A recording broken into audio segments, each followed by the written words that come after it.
Salut tout le monde, j'espère que vous allez bien. On se retrouve aujourd'hui pour une nouvelle vidéo pour parler d'un sujet dont je ne parle pas souvent sur ma chaîne, mais comme vous le savez, sur cette chaîne, j'aime aborder tous les sujets qui m'intéressent. Donc aujourd'hui, on va parler maquillage. Je vais vous présenter mes meilleurs maquillages à petit prix que j'ai pu tester et que j'ai. Donc j'ai décidé de faire cette vidéo parce que moi, c'est des vidéos que j'aime beaucoup regarder. Après, je regarde pas beaucoup de vidéos de maquillage. Les seules vidéos de maquillage qui m'intéressent en général, ça va être tout ce qui est les pépites à petit prix en gros. Parce que clairement, je n'aime pas du tout dépenser beaucoup dans du maquillage. J'aime pas mettre un gros billet pour un petit truc de maquillage qui va se terminer en quelques mois. Sachant qu'on peut trouver des super bons trucs à petit prix. Donc j'ai décidé de partager avec vous mes meilleures trouvailles. C'est pas le genre de vidéo que je vais vous faire tous les mois. Parce que clairement, en général, quand j'ai une bonne trouvaille, je la garde pendant des mois, voire pendant des années.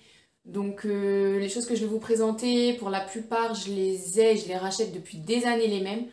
Donc voilà, j'espère que la vidéo vous plaira. N'hésitez pas à me laisser en commentaire vos meilleures trouvailles à vous de make-up à petit prix pour que je puisse les tester si ça m'interpelle et découvrir de nouvelles pépites grâce à vous. Donc voilà, on va commencer tout de suite avec le teint. Pour les fonds de teint, j'ai 3 fonds de teint à vous présenter. Donc c'est mes 3 fonds de teint préférés en fond de teint petit prix que je rachète tout le temps.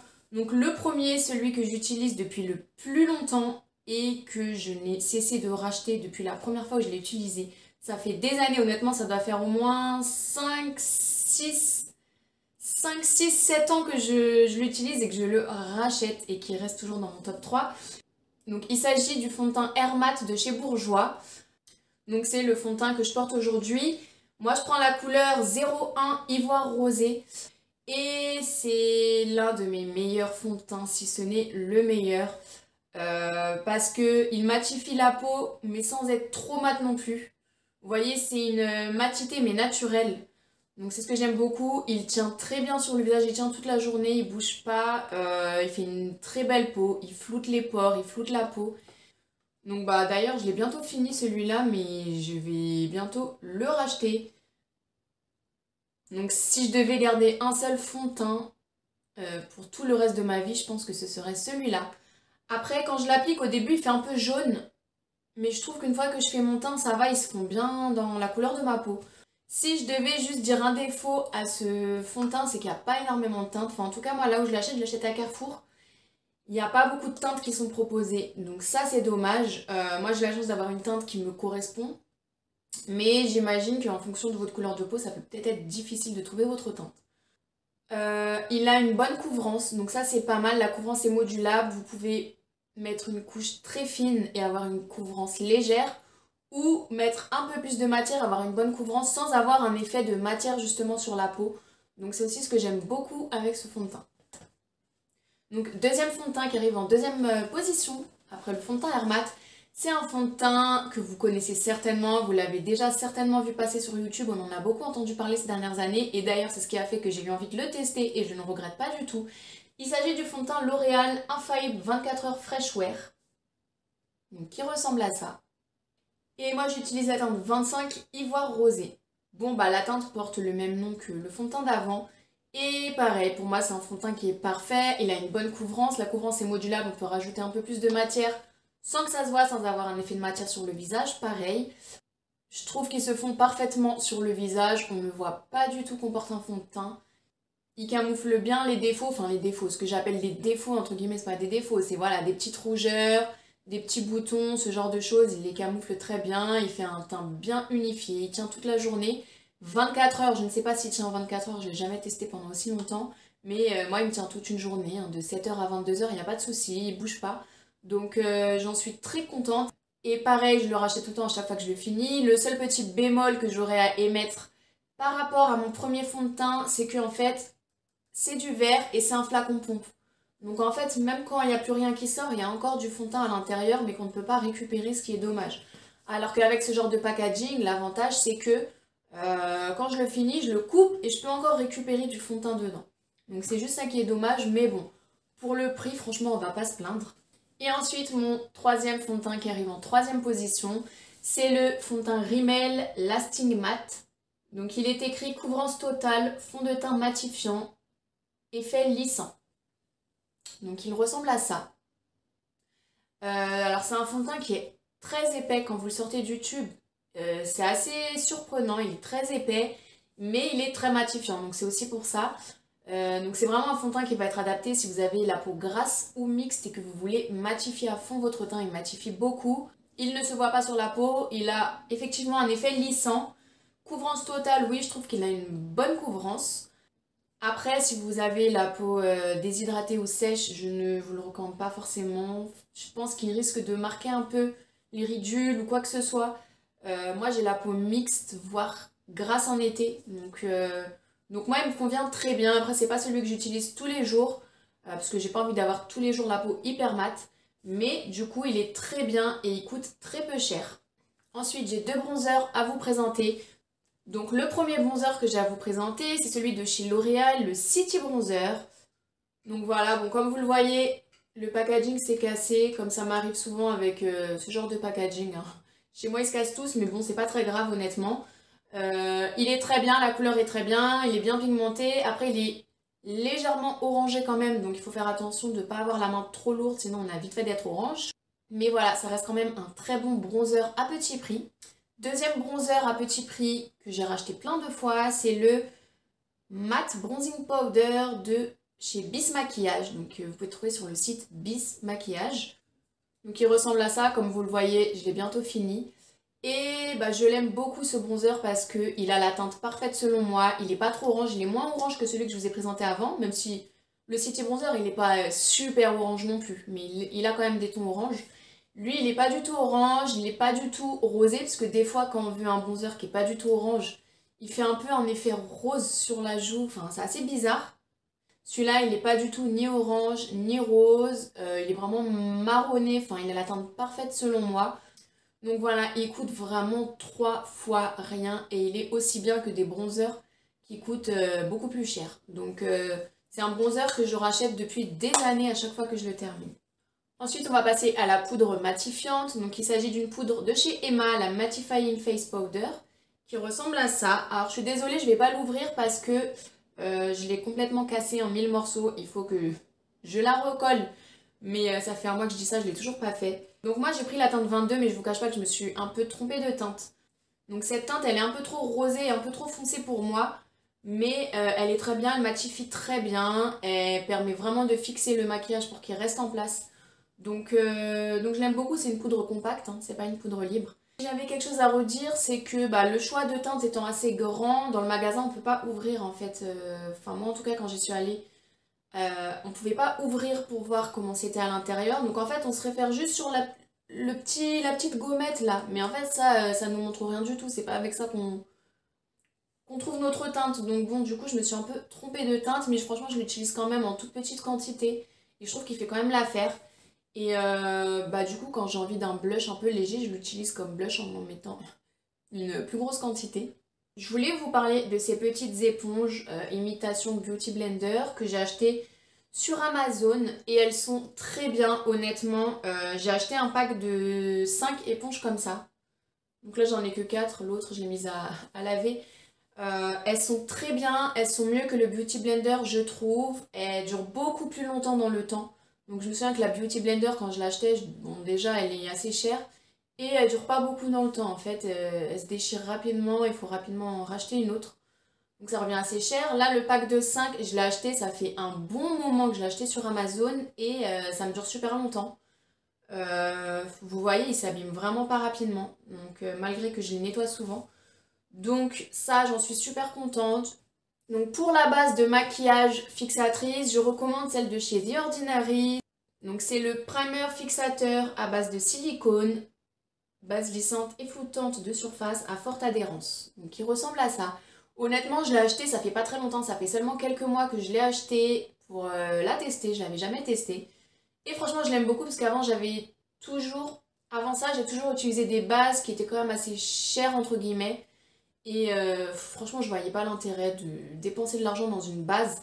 Donc je me suis dit que j'allais tenter celle-là. Et franchement, elle est très bien. Elle est aussi bien que les autres que j'ai pu tester dans ma vie, qui coûtaient plus cher. Donc elle floute et elle lisse très bien les pores. Quand vous l'appliquez sur une partie du visage, vous voyez qu'instantanément, cette partie du visage est beaucoup plus lisse que l'autre partie. Donc ça c'est dû aux silicones qui sont dedans. Donc c'est une base qui contient quand même pas mal de silicone, il faut le savoir.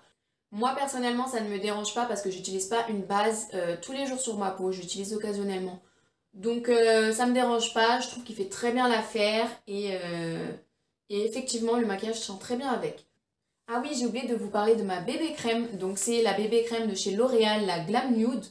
Perfecteur de teint universel, 5 en 1, recrée la texture et l'éclat d'une peau nue parfaite. Et donc moi je prends la teinte peau claire à médium.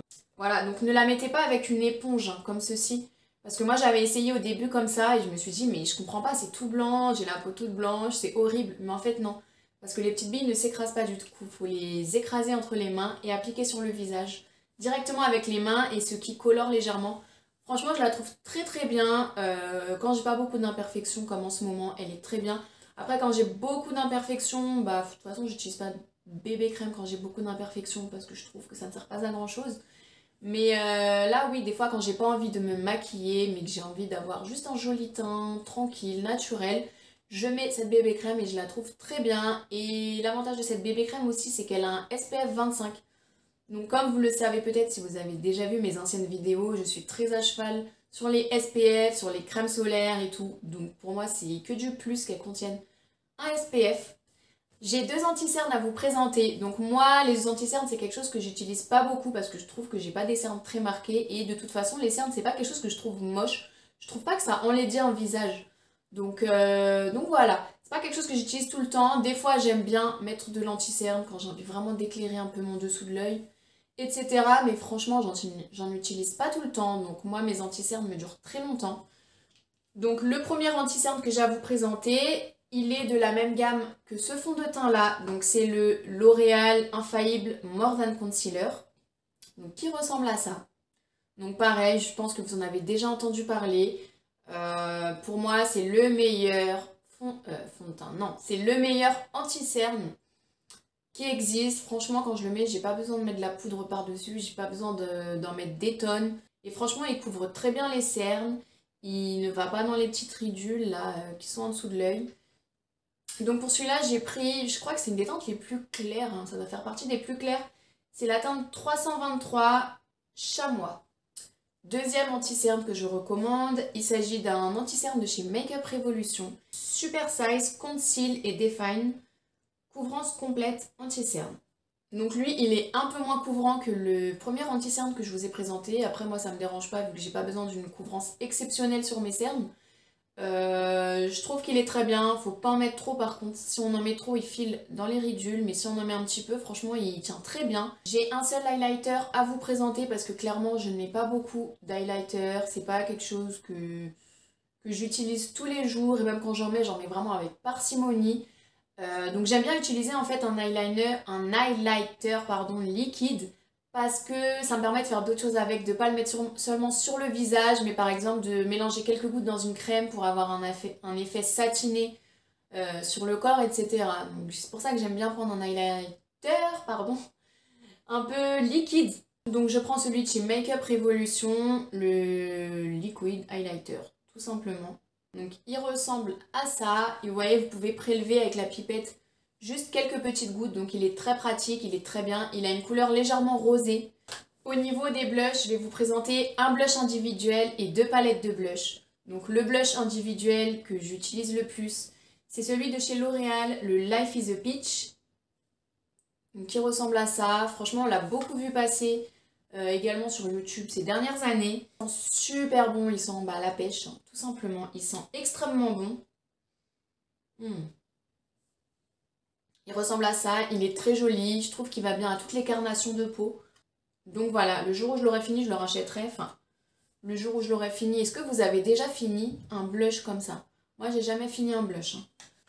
Donc j'ai une palette de blush qui a fait la guerre, comme vous allez le voir. Donc, qui ressemble à ça, elle est cassée, hein, vous voyez. C'est une palette de chez Makeup Revolution. Cette palette de blush est juste géniale. Bon, hormis le packaging qui s'est complètement cassé. Bon là, c'est pas que je les ai utilisés à fond, hein, c'est juste que ma fille, elle a voulu jouer à se maquiller, elle m'a arraché les blushs quand j'avais le dos tourné, mais bon, c'est pas grave. Franchement, cette palette, ça fait super longtemps que je l'ai. Ça fait super longtemps que je l'utilise régulièrement. Je pense qu'elle va me durer toute ma vie. Et je l'adore. Alors, je vais vous dire quelle est la teinte de cette palette parce que je sais qu'ils ont plusieurs palettes de blush qui ressemblent à ça. Donc moi, c'est la Sugar and Spice. Et je la trouve très bien. Là, en fait, on a deux espèces de... Je sais pas si c'est censé être des highlighters ou des blushs ou quoi. Ils sont pailletés, en fait. Il y a beaucoup de paillettes dedans. Donc moi, je les utilise pas. J'ai déjà essayé, mais j'aime pas du tout. Par contre, ils sont très bien en fard à paupières. Ces deux-là sont très bien en fard à paupières. Et franchement, même les autres sont très bien en fard à paupières. Parce qu'ils sont très pigmentés. Donc alors ça, faut faire attention. Moi, j'aime bien en général les blushs qui sont pas trop pigmentés. Je préfère y retourner plusieurs fois et avoir un blush peut-être pas assez voyant sur le visage que trop voyant. J'aime pas du tout. Donc là, il faut vraiment avoir la main légère parce qu'ils sont vraiment pigmentés. Mais du coup, l'avantage qu'ils soient aussi pigmentés, c'est qu'on peut les utiliser comme fard à paupières. Et personnellement, quand j'ai envie de mettre du rose sur mes paupières, c'est toujours sur cette palette que je vais chercher le rose. Jamais sur mes palettes de fard à paupières. Mes couleurs préférées là-dedans, bah c'est bien évidemment hein, les deux qui ont été arrachées, qui ne ressemblent plus à rien, mais c'est pas grave. Franchement, ces deux couleurs-là, c'est mes couleurs préférées. Deuxième palette à vous présenter qui fait blush et highlighter. Ah oui, donc j'avais oublié que j'avais des highlighters ici aussi. C'est une palette de chez BH Cosmetics qui s'appelle Glowing in Grease. Et à l'intérieur, regardez-moi cette beauté. Donc déjà, on a un miroir, chose qui est génialissime. Et franchement, les teintes sont magnifiques. Franchement, en fait quand je l'avais vue sur Beauty Bay, j'ai eu un énorme coup de cœur. Déjà, elle était en promotion, donc j'ai eu un coup de cœur sur le prix, déjà. Et franchement, j'ai eu un énorme coup de cœur sur les teintes. C'est vraiment des teintes d'été, je trouve, des teintes qui réchauffent. Donc, elle porte tout le nom de ville grecque. Donc, on a Mykonos, Paros, Santorini, Athènes, Milos, Olympia. Et d'ailleurs, même les highlighters sont aussi magnifiques. Je les ai déjà utilisés plusieurs fois. Ils sont vraiment magnifiques. Les blushs sont magnifiques. Les teintes, elles sont vraiment... elles sont incroyables. Et franchement, j'ai tellement aimé cette palette que j'ai voulu racheter une deuxième palette de blush de chez BH Cosmetics. Donc sur le même format. C'était un autre pays. C'était pas Grèce, c'était un autre pays. Je crois que c'était sur le thème de Bali, je sais plus exactement, mais les teintes aussi étaient magnifiques. J'ai réussi à me raisonner en me disant non c'est bon, t'as déjà des palettes de blush, déjà ça va durer toute ta vie, donc calme. Du coup je ne l'ai pas prise, mais peut-être que je la prendrai un jour, je ne sais pas. Mais franchement celle-là je l'aime, mais trop, c'est ma palette préférée. Ah oui, j'avais oublié que j'avais un deuxième blush individuel à vous présenter. Donc c'est un blush de chez Makeup Revolution, donc c'est Makeup Obsession, c'est la teinte blush bronze B108. Donc comme vous voyez, il est assez orangé. C'est pas un blush que je vais porter là en ce moment en hiver. C'est plus un blush que je vais porter en été. Je le trouve magnifique en petites touches par contre sur ma peau. Pardon, je l'ai éjecté. Vous voyez, il se détache. Mais je le trouve vraiment sublime.